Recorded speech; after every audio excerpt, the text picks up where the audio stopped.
तो ये भागवत की द्वितीय स्कंद में प्रथम अध्याय में लिखा है कैसे मनुष्य को मुक्ति मिलेगा, कैसे मनुष्य कर्म करेगा, किस धारा में जाने से मनुष्य को मुक्ति मिलेगा। यहां दो इंस्टांस देते हैं।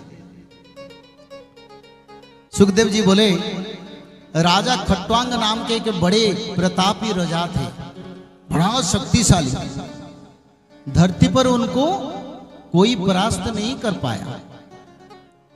उनकी शौर्य वीर्य को देख के देवता लोग असुरों के साथ लड़ाई में बार बार पराजित हुए, पर उनको ये विचार आया मर्त्य पर एक पवित्र धर्मी राजा है जिनका नाम राजा खट्वांग। तो उन्होंने आके राजा खट्वांग को बोले देवासुर लड़ाई में हम लड़ाई कर नहीं पाते हैं, आप महायोद्धा है, आप हमको मदद करो।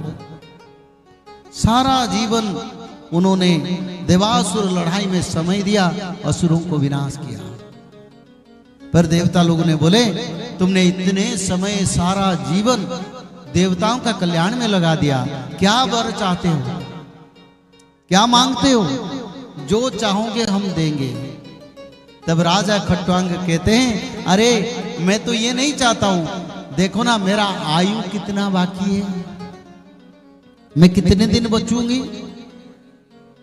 तब देवता लोगों ने देखे एक मूर्त उनका जीवन है जिसको 2 घड़ी समय हिंदी शास्त्र में लिखा है। तो राजा खट्वांग ने बोले मेरे को कुछ नहीं चाहिए, ये 2 घड़ी को मैं भगवत भक्ति में समय दूंगा। जीवन भर पुण्य कार्य किए थे, सेवा किए थे, देवताओं को सेवा किए थे, वो पुण्य उनकी पास था। और उन्होंने वो 2 घड़ी जाके तीर्थ स्नान करके मन में ब्रह्म को स्थापन करके बुद्धि में इंद्रियों को संयम करके मन बुद्धि को भगवान से निवेश करके और ब्रह्मरंध्र से भगवत ब्रह्म तत्व तक अपने सारे तत्व को संयोग करके ध्यान में बैठ गए। बस 2 घड़ी 2 मुहूर्त चल गया, उन्होंने वैकुंठ प्राप्ति कर लिया। क्योंकि जीवन भर कोई भी मानव सत्कर्म करे, कर्म कभी व्यर्थ नहीं जाता है। आपने ये सत्संग को आया, जो लोग सत्संग को अच्छी तरह से सुनते हैं, तालियां बजाते हैं, झूमते हैं, नाचते हैं, उनको भी इसमें फल मिलता है।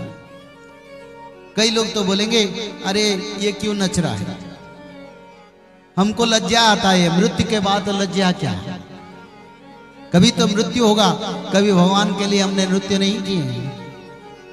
आपने भागवत में नवधा भक्ति का लिखा है, नवधा भक्ति में नृत्य एक भक्ति है।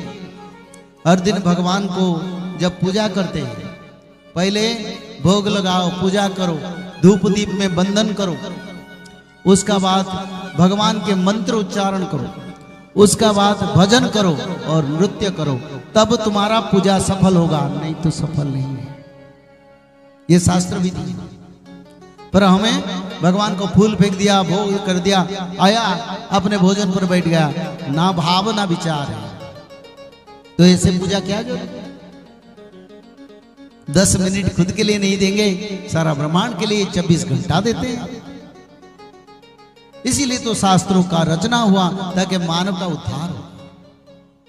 तो राजा खट्वांग ने मात्र 2 घड़ी में वैकुंठ प्राप्ति हो गए।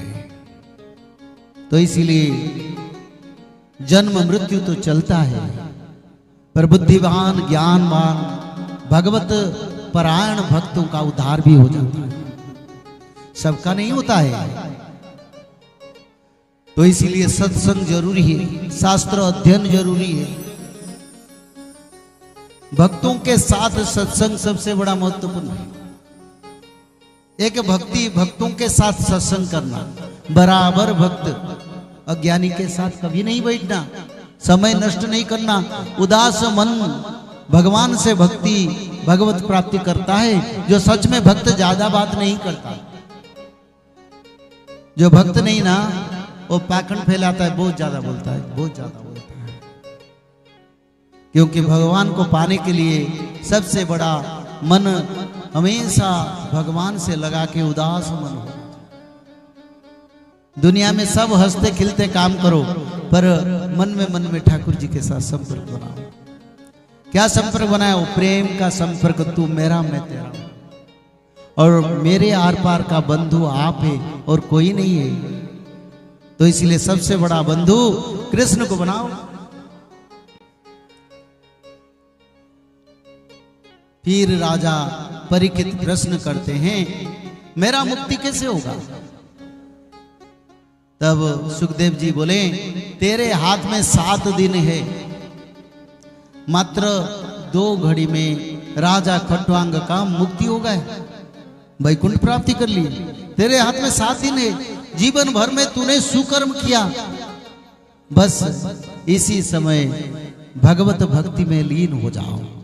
भागवत शास्त्रों को पढ़ो, पढ़ तो नहीं पाएंगे, वही जो कथा में सुनो, और भगवान से बुद्धि मति सारे स्मृति सबको लगाओ, सारे राज संपत्ति को भूल जाओ, और ये 7 दिन में तेरे को भगवत प्राप्ति हो।